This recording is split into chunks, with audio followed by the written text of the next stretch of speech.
Good morning once again, grade 12 Pashwali. As you can observe, I am currently recording this discussion due to the days that I am not around handling our lesson in work immersion. So this is actually the lesson 2. I bet that you're done discussing this topic with Ma'am Ella.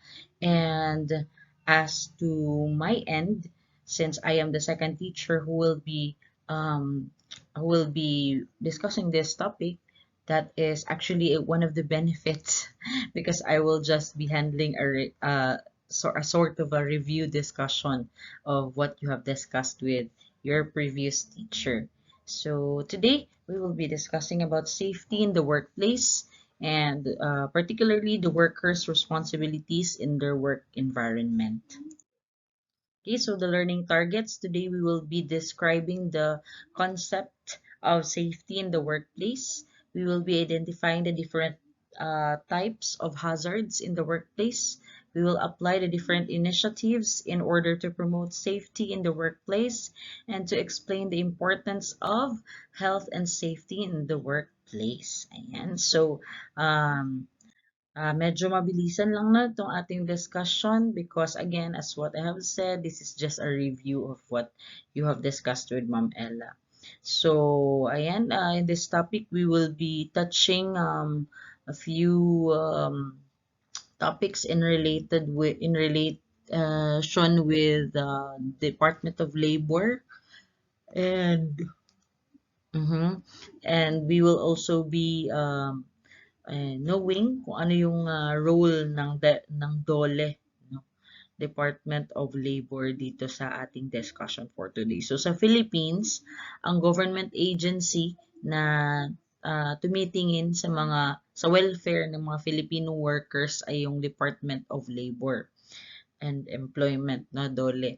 So anything that concerns to an individual's employment and working conditions like labor disputes and workers' rights are the agency's responsibility. Responsibility nila yan, especially sa safety ng isang empleyado sa kanyang workplace. So lahat ng mga employer, when we say employer, these are the companies who are hiring you.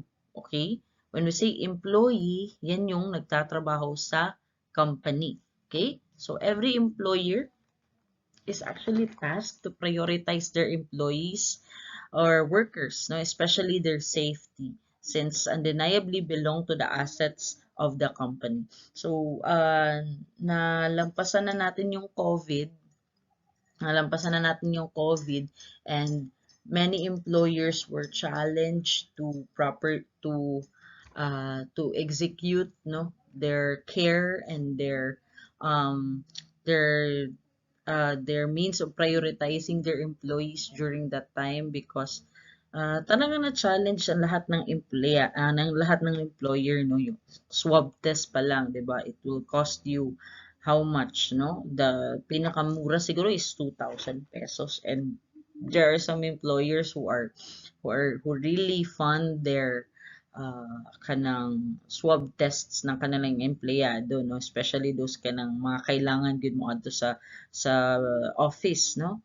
So ayun, those are examples that companies are given the are actually regulated and are being checked by DOLE of how they practice proper safe care sa kanilang mga empleyado. Okay, so safety measures in the workplace varies in every condition from low risk to high risks and injuring a worker physically, emotionally, and etc.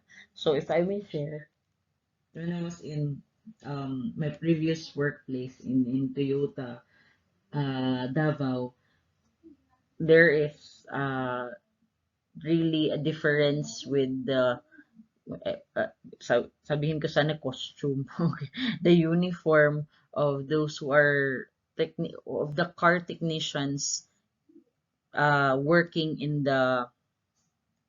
in the workshop, no? Workshop yung tawag natin dyan kung saan kinukumpuni yung mga sasakyan. Those who have cars and those who really take care of their cars, who send their cars sa mga kasa, no? Sa mga company talaga kung saan kinuha yung sasakyan nila, they can observe that at the back of the facade of the office, there is what we call workshop. And doon nakikita yung mga technicians, kinukumpuni nila yung mga sasakyan. So, uh, as you can, based on my observation, kami, kung ano yung suot namin, pagpasok namin ng opisina, nakapang office uniform kami, nakapang black shoes kami.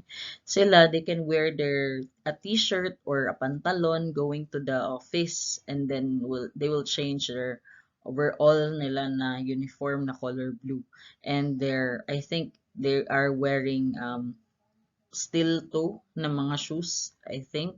And then face mask, then gloves, no? Balot na balot yung mga technicians at that time, during my time. And I just, maybe I know na hanggang ngayon ganun pa rin yung uniform nila because that is ISO certified na uniform. And doon ko nalaman or din ko napag-isip-isip na because high risk yung trabaho nila. That is why they have extra uniforms or they have another uniforms to wear aside those uniforms na nabigay sa kanila. And then also, meron kaming mga, pag kanang mga, kamalo ka ng mga chicks, no?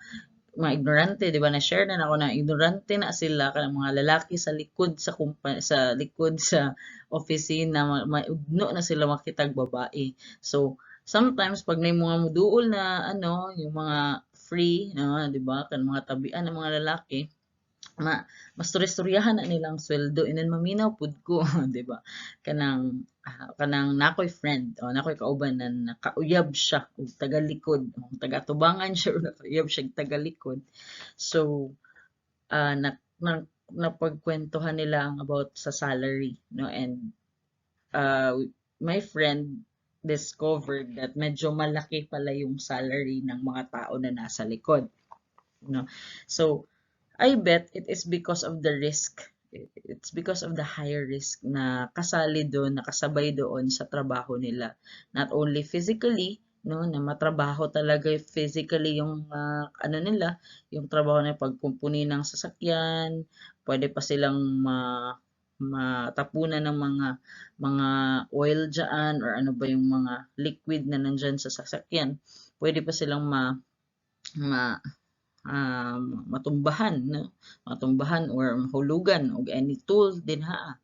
So those are the things that are actually included, no? Kumbaga, it's part of the risk. That is why meron silang nalimutan ko yung term, basta meron yung parang allowance, yung parang insurance allowance, something like that, nakasali sa salary nila every month, no? So that is amazing. So siguro some companies are showing their care, no, sa safety ng kanilang empleyado by kanang magpataas sila og sweldo or na sila allowance para ana, no, if ever magkasakit ang empleyado because of the risks na kauban sa iyang trabaho. By the way, I'm having a coffee right now, so forgive me for some noise, no, nagaling sa mug or sa kutsara. You can also have your coffees there when you are while you're listening to me. Okay, so another ways of the companies that they show their care with the safety of their employees to offer them health insurance or to offer them free checkups. Meron silang i-partner na mga hospitals or clinics nearby, and then they will, so that they can offer free checkup with medical certificates to their employees who are sick, no? So those are the things that companies do, no? So yun, So, though each worker is protected by laws and policies stipulated in the labor code, the safety of the workers in the workplace is also responsibility of the workers themselves. Of course, it's not only the employer who is responsible, but of course we are uh, also responsible of our safety. That is why when there was a time in Toyota pa rin ito kasi I am very sorry, no, I usually cite an example related to Toyota because of all the companies that I've been with, Toyota is ISO certified. That is why it's very from customer service, marketing, sales, safety, ganon, construction. It's very parang masinop, no? It's very ang tawag dyan, very keen sila sa details na hindi pwedeng may babagsak dyan. Hanggang sa tissue ng CR, kasalanan ko yan kung walang tissue. 'Di ba? So, mga ganun ng mga bagay, no? So, um, responsibility din natin yan, no? Kung napandul ka diha, not all the time, sala sa nagbuhat sa building kung napandul ka diha. Kung sala po na nimo, kay ikaw may nagdala sa imong lawas, 'di ba? So, kung napakong ka din ha, dili po na sala sa nagbuhat anang portahan or kung asa man ka napakong, kung anong napakong ka rin ha, no? Kung bata pa ta, tong sumbagon to, kung kisain asa ta napakong, pero ang tinuod di ay kita di ang sala, we are also responsible of our own safety, no? So without further ado, let us know more about the subject or review more about the subject, no? We're discussing first the different hazards commonly found in the workplace, no? So let's identify the different types of hazards in the workplace. So, pag moingon tag hazard, muna silang mga delikado nga lugar, no? Kung sa mga pang ginatawag ani sa, by the way, in the previous workplace gihapon, same pa gihapon, Toyota gihapon tamutog pa, no? Um, Miss B is the, anong tawag dyan? May tawag sa akin dun, aside sa position ko na yung nasa contract ko. I am called safety leader, no? Nakalimutan ko yung term na tawag sa safety leader sa department. Basta, yun yung tawag Japanese yun na term eh. Kasi safety leader ako because yun pala, ako yung tagagawa ng mga incident reports related to safety ng customer, no? We call it Hiyari Hatto report. Hiyari Hatto report is Hiyari Hatto is a Japanese term of the word near miss or hapit. Near miss, na miss siya ba na hapit siya, madisgrasya, no? So, I need to file that report whenever there are near miss incidents or there are hiyari hato incidents in the workplace na related lang sa customer, no? Pero wala ko labot anak kung empleyado na kay HR na mubuhat siya na mubuhat anak.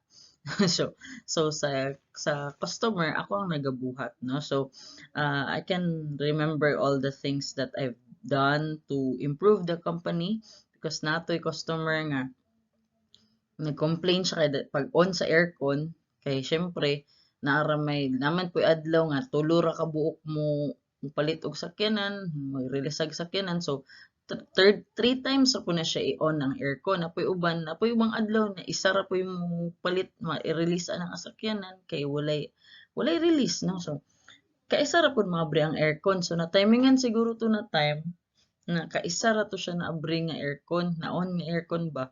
Then pag abri sa aircon daghan kay lamok, murag tulo ra gud ka buok. So more than one naman, so daghan na.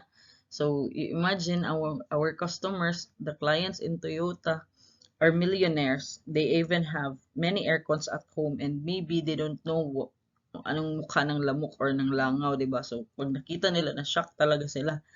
Nakita nila yung tatlong lamok na lumabas. So na-timingan ako ang assistant the customer relations assistant na time, and I immediately, because of that concern, kasali kasi dyan yung feedback ng customer sa akin sa pag-handle ko sa kanila.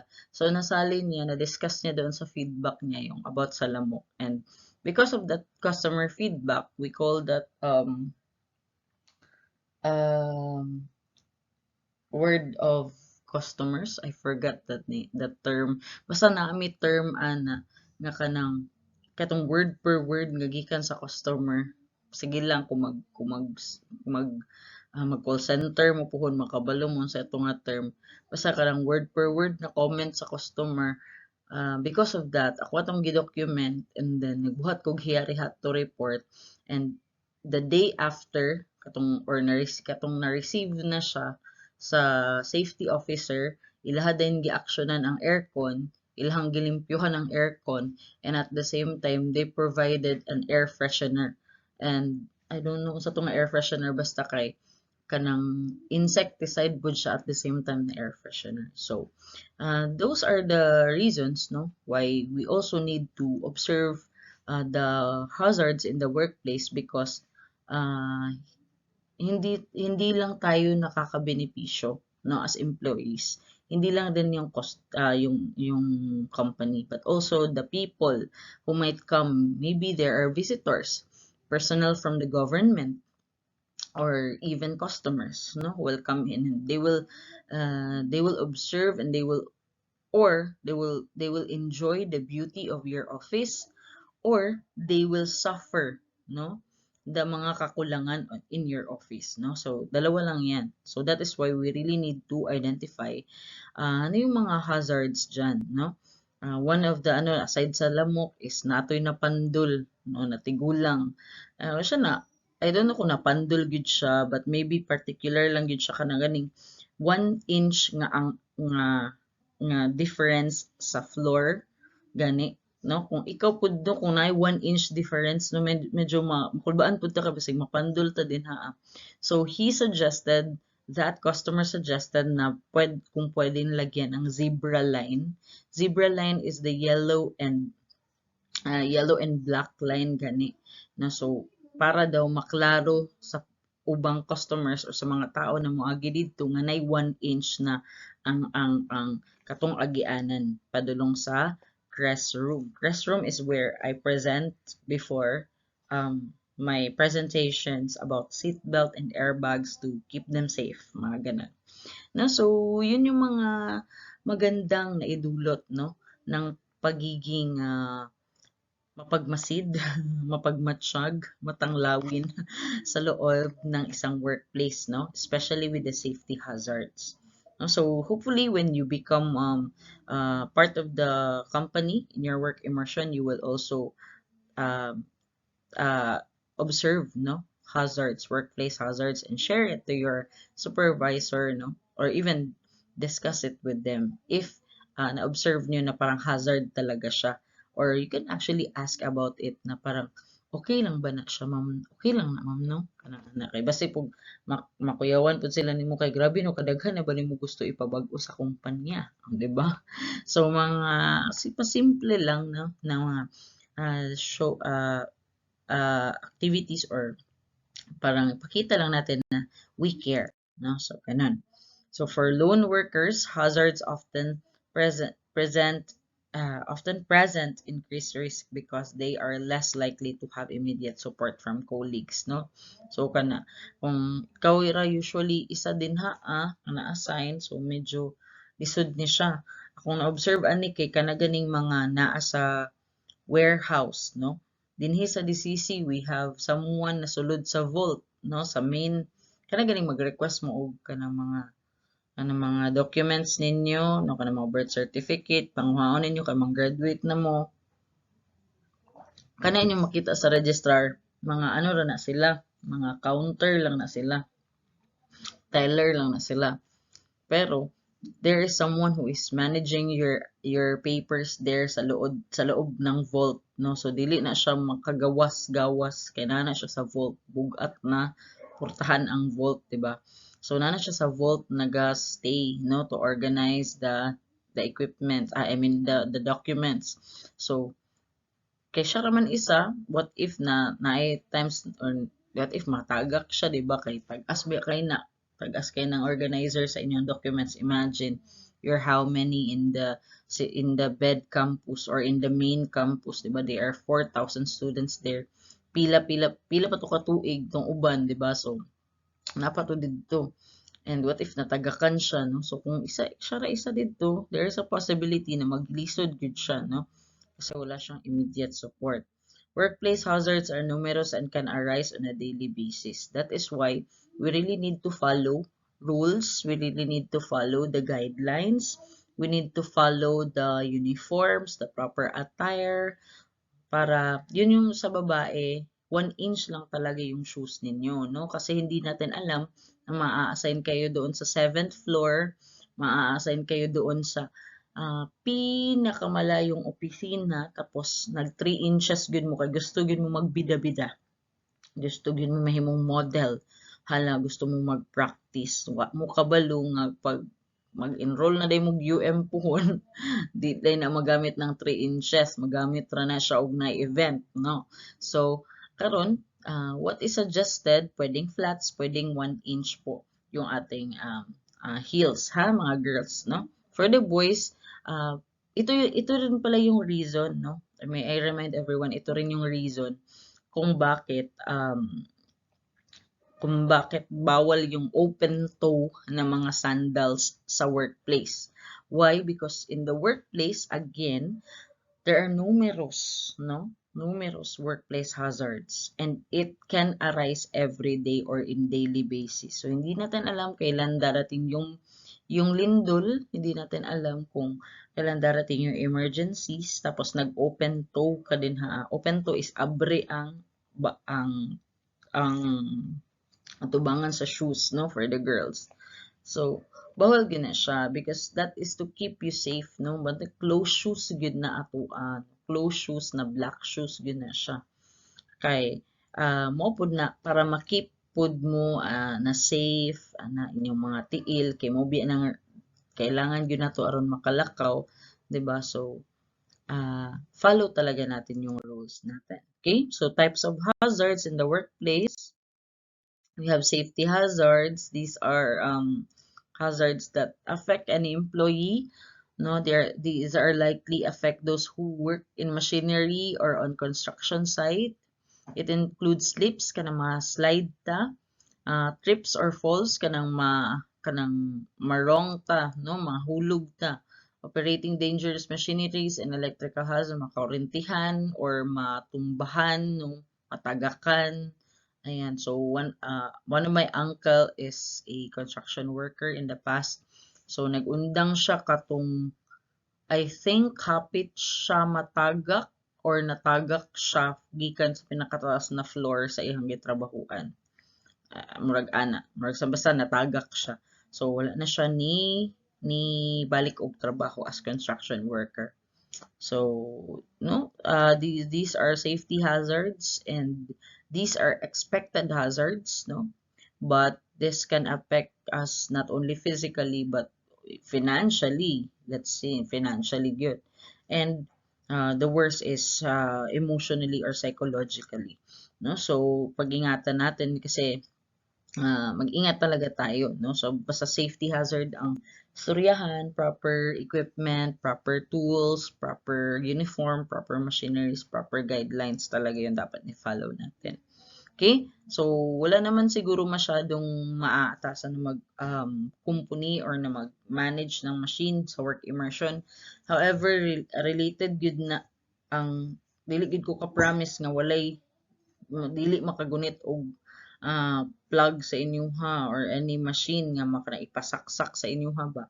So be careful, you ask before you do it, no? Magbantay gyud, no? Para dili ta madisgrasya. Next,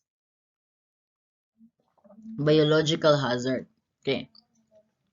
These are hazards na very dangerous, no? Because it includes exposure to dangerous substances and diseases associated with working amongst animals and infectious people, of course, no? And infectious plant materials. So, ito yung kinakatakutan namin, no? Kapag maglalagay kami ng tao sa ospital, no? So, sana walang malagay doon, walang tutulad doon sa mga ABM students namin na na-assign doon sa isang paaralan sa downtown na may hospital at na-assign sila doon sa human anatomy. Sila yung tig abri og mga black bag sa mga gipangpalit nila nga corpse or mga lawas nga wala na nag-claim ba, no? So dito nagakwiz ang mga doctors, ang mga nagadoktor, no? So dito sa nagakwiz kung unsa ni siya nga part sa bungo, ana sa siya nga bukog, ana ang uban dili pa bukog na pa siya panit, no? So with that, daghan gyud tang makuha na hazards or biological hazards atong tawag ana, no? Kung makuha ni siya sa animals or bacteria, even contaminated waste na biological hazard ang tawag.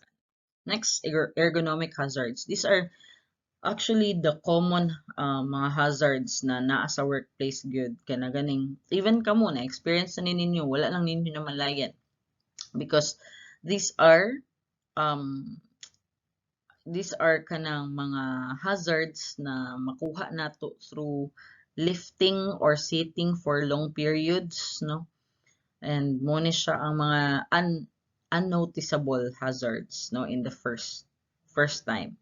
But during the as time goes by or as the work becomes harder, mas grabe ang ato ang sakit na ma-feel ani kay kanang mga sakit sa likod, kanang na scoliosis, 'di ba? Poor posture or kanang bako na baday kaayo ta mong lingkod or nanatay muscle strain. Usually sa eye strain nag-strain ako mata, nagaluha-luha akong mata, no? So these are the examples of ergonomic hazards, no? So always take in mind that put in mind na kanang mo ni siya ang mga dili mabantayan na hazards. Next is physical hazards. Physical hazards can mo ni siya ang very noticeable, no? Very noticeable kay na mga signs, no? So kani siya is makaapekto ani can affect those who work in extreme weather condition or in harmful environment, no? Workers are exposed to continuous loud noise, radiation, sun rays, and ultraviolet rays could be at risk, no? So kanang padulong magkuan kanang sige tawag ani kanang sa media, no? Hanggang kay na dira og hazards kay daan na sila katong nag-OJT pud ko sa Toyota na ato isa ka room didto ang mura siya bedroom, no? Kung naamoy bedroom na sarili ninyo murag ingana ra siya kagamay niya na siya dako kay nga machine didto na puno siya og TV screen nga gagmay.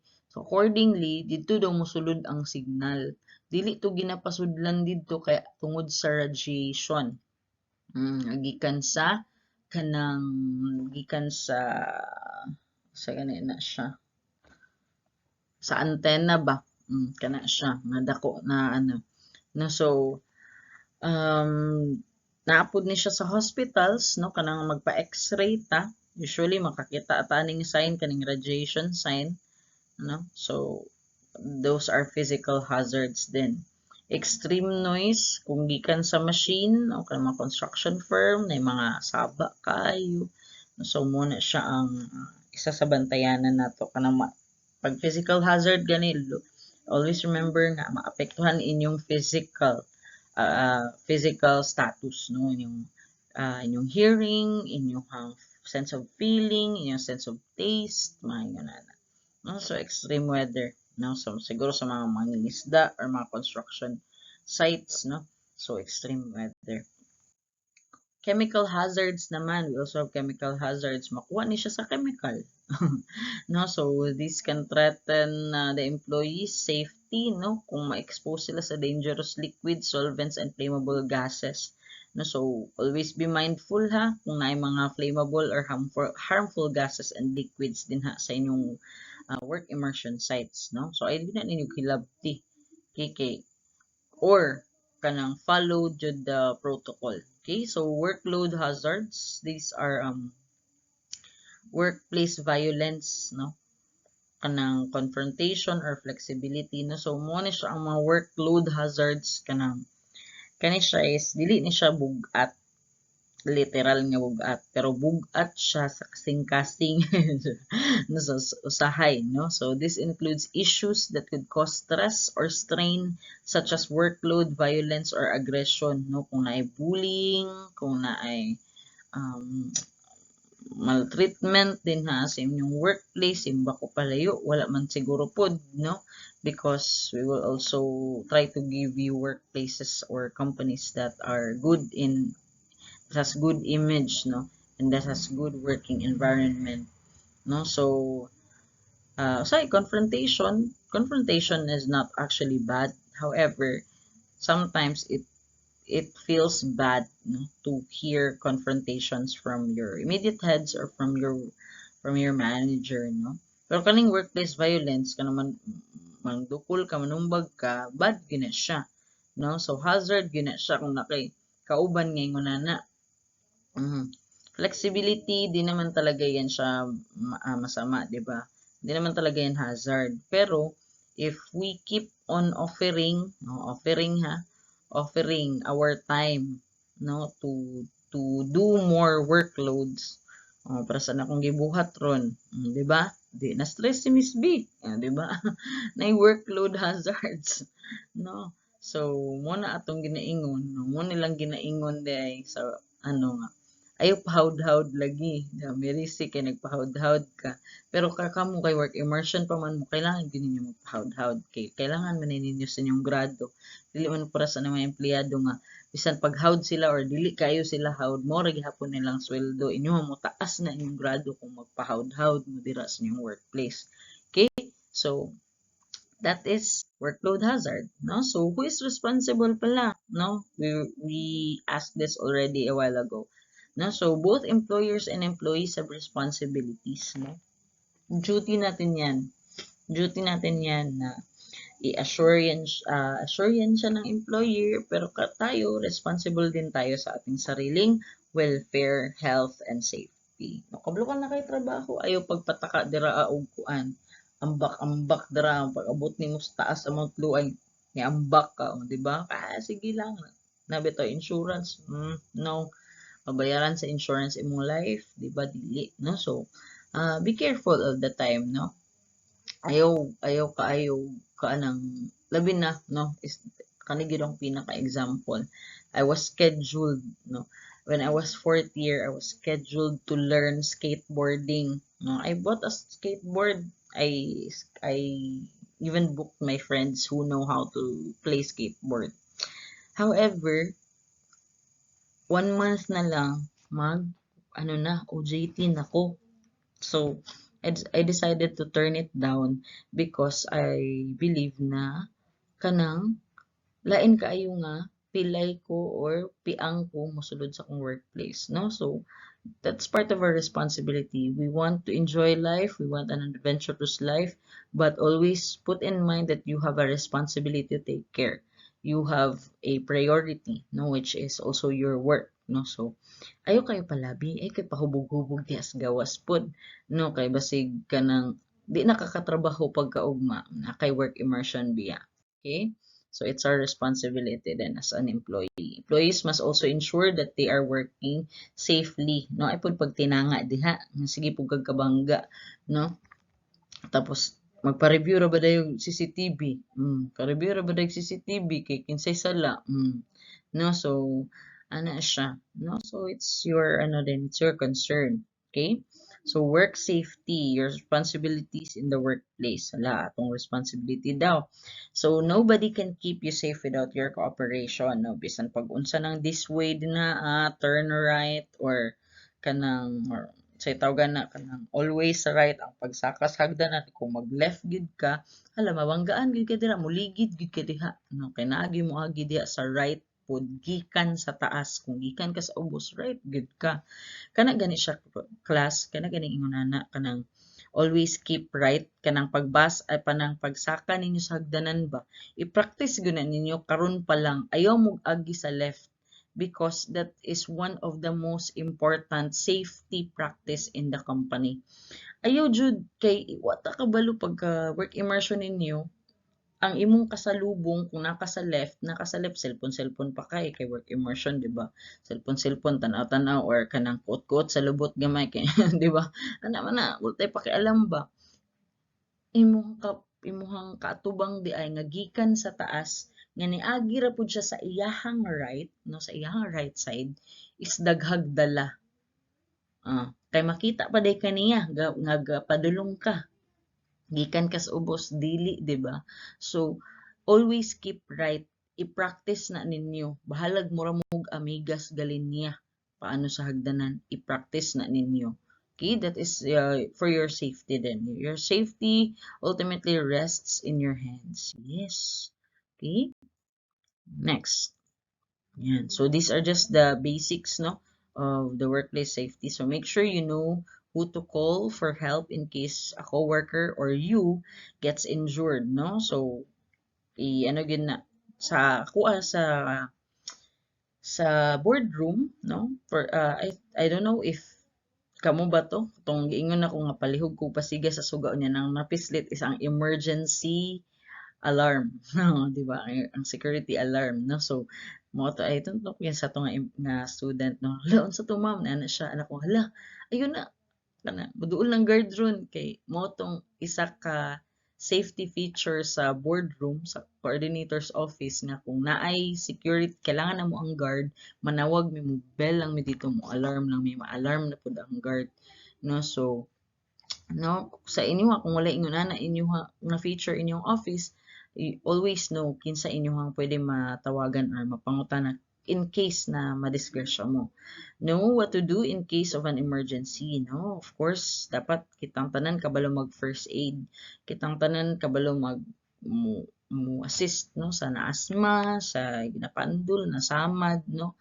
Pag naagin isamad, elevate ang nasamdan na area and then i-press, no, og limpyo nga cloth para dili kuan ang dugo, no, magkaawas ang dugo, no. So mga ganon, mga simple na safety measures.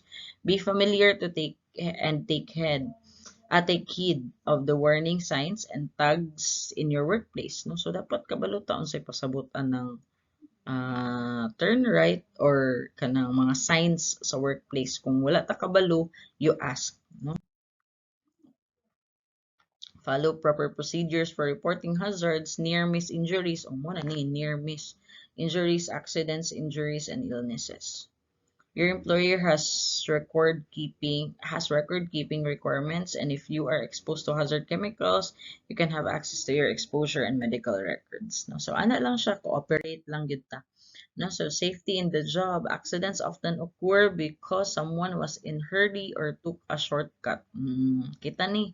Kita ni kanang isa ka ang himo na tong tulo ka ang kay nagdali ta kay late na ta. Hala, kung wa ninyo nagibuhat ron kay di mo mahadlok kay Ma'am Hara or sa inyong subject teacher, laban lang gyud mo sa work immersion kay inyong tulo ka ang himo na ng 5. Pero always make sure that you are not safe when you do that.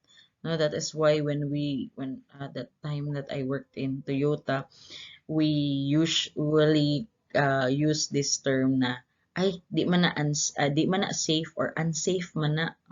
Kay nasanay mi nga tanan na mulihok dapat safe mi, no. So did you know nga kung ikaw mahimo pud kang employer, kung aware imong empleyado ani males pud na sa imong gasto ba, no. So para sa nang iring, no, para sa atong napakag iring sa senior high, kung aware ang tanang empleyado, ang tanang estudyante, tanang customer nga unsafe nang naa kay iring, kay wa may labot ang iring sa atoa intawong klase. Uy, unsa may labot ta ng iring? So ang dugay ra unta to napagawas, no. Kung napagawas unta to, wala untay taplonon ang school nga gibayad didtong or i-refund sa student nga nagpa-inject kay napaakag iring, di ba?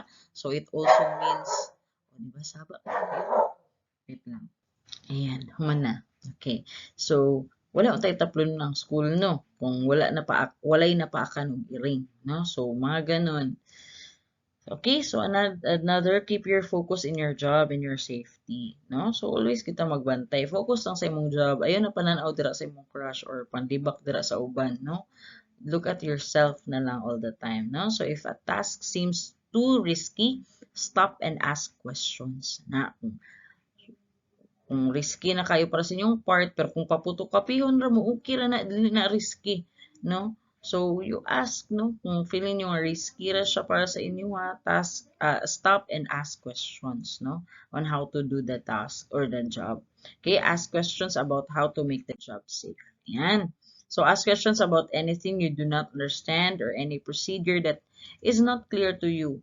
Don't ignore unsafe habits of others, no? Kung kita ka sa uban nga unsafe ilang habits, no? Nga magdali, paspas kaayo, or magtawag, mag-call, while galakaw, that is also an unsafe, kanang activity, no? Or kanang maglakaw gani or agi sa hagdanan nga naa sa bulsa ang isa ka kamot, that is also unsafe because we do not know again, no, kung unsa ang mahitabo sa imuha dira sa dalan or sa hagdanan. So di ka katukod. So kung di ka katukod, unsa imong itukod? Imong siko. So ang siko pa naman ay joints or naay ka ng dili na siya intended for tukod, no? It's your palm. It's your palm nga pang tukod nimo, no? So ana, no? Timan ina ninyo ha, ayaw ibutang inyong kamot sa inyong bulsa pag maglakaw mo. Dili mo choy tanawon. Choy lagi mo tanawon, pero pag madisgrasya ka kay tungod wa ka katukod, no? Dili naka-choy tanawon. Okay? So take safety training seriously. Training gives you the knowledge to keep yourself and others safe. Yan. So let's check your safety skills. Sige daw, be. Let's check. So an important part of the workplace safety is your hazard perception. That's your abilities. Okay? So tanawa kung unsay wrong ani nga picture. Okay? What's wrong in the picture? It has many gamay og saksakanan, ma'am. It's either gamay og saksakanan or daghan og outlet cords, no? So daghan og cords na naka-plug, no? And nagasumpay-sumpay na siya. So tendency, what will happen? So basig dangerous, mag-overloaded na ang outlet, no? O mag-overheat na siya, no? And it can ignite fire, no? So pag natay makita na we ask our supervisors, is that okay, ma'am? Okay ra na, sir? Magdaghan ra kayo siya kuan, loaded na kayo, no? So it's a way, it's a sign that you care. How about this one? Tama man pag-unit. However, ang gigamit ng gloves kay kuan, no? Buslot, no? So nag-next dayon siya. So diri na lang ta. Okay, so next is this one. What's the hazard in this one? What's wrong with this picture? Okay, so we see it's a chemical used in the workplace, no? And it can ignite what? Hazards because it does not consist anymore its label, and we won't know kung unsa na siya, unsay sulod ana nga chemical, or if it's expired, or if it's a chemical or not, no? So we do not know. So packaging in this sense is very important. Okay, next, what's wrong in this picture? What's wrong with this picture is that the tools are placed doon sa baba na step, no? So it can cause strip or falls or even injury to you. Bisan pag naka-steel toe ka dinha nga sapatos, kung mahulog na sa other parts sa imong legs, no? That will create an injury, no? So let's avoid that. Ayan ang yung nag-ibutang din ha. Okay? So through looking the glass. So why is health and safety important in the workplace? Okay? So this is a question that has 10 points in total, no? If you state a good answer. However, I will have to talk to you first if this was being discussed to you or this was being required to you by Ma'am Ella already, because I will create another activity if you're done with this activity.